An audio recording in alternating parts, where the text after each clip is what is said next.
Hi, I'm Chris Walters. I'm the chairman of Ffilm Arberth Swimming Pool. We're a registered charity and we are a community-owned swimming pool. The committee managed to save the pool in 2015 and thus is Ffilm Arberth, and we're here forevermore. I was asked to come on board about 2 years ago, and my background and history has always been in leisure and swimming lessons, and particularly training teachers. So I felt that I had something valuable to give back to the pool. I'm a local resident of Arberth and have lived here for over 40 years and felt that the pool needed to survive.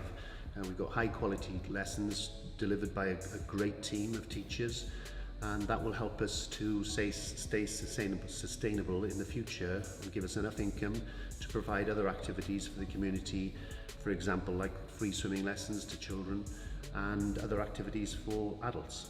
Okay, I used to come here as a little girl, and I used to swim here in swimming galas, and I used to come here on weekends to swim with my family. And then I started, well, Martin recruited me, one of the trustees, and asked if I wanted to work here. So I did a little bit of part-time just to shadow some of the girls doing teaching, and I really enjoyed it, so that's how I started working here then.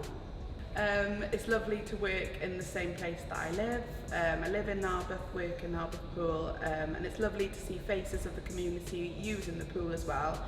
So to add to the sustainability of the building, we have a biomass boiler and also solar panels on the roof, and that obviously helps to reduce our charges on energy, which is one of the biggest charges that we have in a facility like this, and just helps us again to stay sustainable and keep the facility open.